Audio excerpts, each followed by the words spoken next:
आदर्श colony वासियों की आवाज दबाई गई। चंडीगढ़ प्रशासन तानाशाही रवैया अपनाए हुए। प्रेमपाल चौहान ने कहा, चंडीगढ़ में 17 जून को आदर्श कॉलोनी के निवासियों को आज अपनी झुग्गी झोपड़ियों को बचाने के लिए माननीय प्रशासक से मिलकर गुहार लगानी थी, लेकिन चंडीगढ़ प्रशासन ने उन्हें फर्नीचर मार्केट चौक पर ही रोक दिया। मौके पर मौजूद पुलिस अधिकारियों ने लोगों से ज्ञापन लेकर यह भरोसा दिलाया कि उनकी बात प्रशासन तक पहुंचाई जाएगी। इस दौरान आपकी आवाज पार्टी के अध्यक्ष प्रेमपाल चौहान, जो आंदोलन का नेतृत्व कर रहे थे, ने प्रशासन के इस व्यवहार को तानाशाही करार दिया और कहा कि यह लोकतांत्रिक अधिकारों का उल्लंघन है। उन्होंने कहा, जरूरतमंदों को तो अपनी बात कहने का भी हक नहीं दिया जा रहा। प्रशासन जमीन पर उतरने को तैयार नहीं है, जनता की आवाज दबाई जा रही है। प्रेमपाल चौहान ने तुरंत जिला उपायुक्त से संपर्क कर कल सुबह 11 बजे का समय निर्धारित कराया ताकि पीड़ितों की पीड़ा को शहर के प्रशासन तक पहुंचाया जा सके। उन्होंने विश्वास जताया कि वे हर हाल में लोगों की झुग्गियां बचाने की लड़ाई जारी रखेंगे। मेरा नाम प्रेमपाल चौहान है और आपकी आवाज पार्टी चंडीगढ़ का अध्यक्ष हूँ मैं। आज आदर्श कॉलोनी निवासियों ने मुझे यहाँ बुलाया अपनी बात सुनाने के लिए। इनका दुख देख के मेरे खुद के आंखों में आंसू आ गए कि 32 साल से जो आदमी कच्ची कॉलोनी में यहाँ नरक की जिंदगी जी रहे हैं, प्रशासन इनकी बात सुनने को तैयार नहीं। प्रशासन ने अपनी जगह खाली करानी है, कर दे, कोई बड़ी बात नहीं, पर इनका कम से कम इनको रहने के लिए कोई ना कोई इनका छत देनी चाहिए प्रशासन को। जैसे चंडीगढ़ में और कॉलोनियों में पुनर्वास हुआ है, उसी तर्ज पे इनको भी यहाँ सर्वे करा के मकान देने चाहिए प्रशासन को। मैं गवर्नर साहब से अपील करता हूँ, गवर्नर साहब आप इन लोगों की पीड़ा आके एक बार यहाँ जरूर देखें।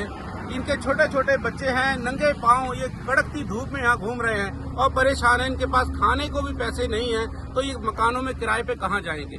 ये चंडीगढ़ को साफ सुथरा बनाने वाले लोग हैं, चंडीगढ़ की सेवा करने वाले मजदूर लोग हैं।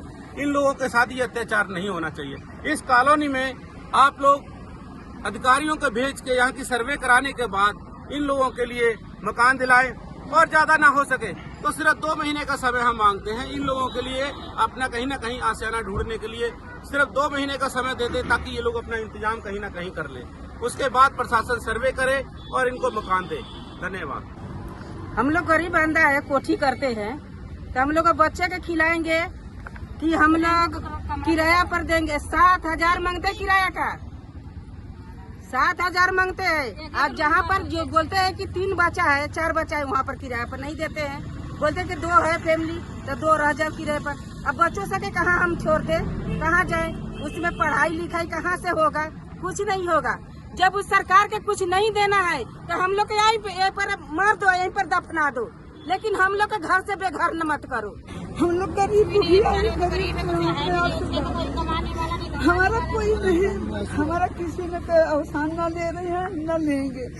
हम सब के ऊपर मर जाएंगे, हमारे को चाहे दफनावा जो मर्जी करे। यहाँ पर तुम्हारे की इन लोगों के लिए हमने मकान दे दिए, ये वैसे ही बैठे हुए हैं।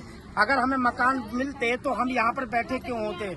अभी तक किसी को कोई ना मकान मिला हुआ है और ना कोई आशियाना दिया गया है, और तोड़ने की बात डीसी साहब ने लगा दी है। उस पर गुजारिश करता हूँ कि जब तक इनका कोई आशियाना ना बन जाए, जब तक कॉलोनी की सर्वे ना हो, तब तक इनका आशियाना ना तोड़ा जाए। मेरी गुजारिश सरकार से यही है। गुजारिश करता हूँ गवर्नर साहब से और चंडीगढ़ प्रशासन से कि हमारे छोटे छोटे बच्चे जो कि चंडीगढ़ में पढ़ रहे हैं, उनकी पढ़ाई को देखते हुए, और जो महिलाएं हैं, कुछ बीमार हैं, कुछ परेशान है, घर में चूल्हा चौका बर्तन करके अपना गुजर बसर कर रही हैं। किसी की आर्थिक इतनी भी नहीं है कि कहीं जाके वो रह ले या कुछ कर ले। मैं अपील करना चाहता हूँ गवर्नर साहब से, चंडीगढ़ प्रशासन साहब से कि हमारी कॉलोनी की बायोमेट्रिक सर्वे हो और प्लस हमें कुछ न कुछ समय दिया जाए। 6 महीने या साल का जितना भी समय है, जो मुनाफी समझे गवर्नर साहब, उतना समय मिलना चाहिए। मैं अनुरोध करता हूँ आदर्श कॉलोनी से। 7,000 किराया कहाँ देंगे? जो 7,000 रुपये कमाने वाले 7,000 कहाँ देंगे? कहाँ बच्चे बनाएंगे? ऐसे तो हमारे बच्चे सारे भूखे मारे जाएंगे। प्रशासन से हाथ जोड़ गुजारिश चाहिए कि हमारी इस बात का समाधान किया जाए। 4-6 महीने का हमें टाइम दो और फिर उसके बाद हमारी सर्वे कराया जाए। धन्यवाद। ये रिक्वेस्ट मेरी है कि जो कहते हैं कि भाई हमने इनको लोगों को चाबी दे रखी है, ये सारा सामान अपना अपना मकान में ले जाकर रख रहे हैं, हमने कमरा दे रखे हैं, वो जांच करें आके कि भाई किस किस को कमरा दिया है या किसको चाबी दी है, तब सर्वे करो। जिनको दे दिया उनको मत करो, जिनको नहीं दिया है उनको तो दो। लेटेस्ट अपडेट पाने के लिए हमारे चैनल भारतवर्ष 17 को सब्सक्राइब करें, शेयर करें और बेल आइकन दबाना बिल्कुल ना भूलें।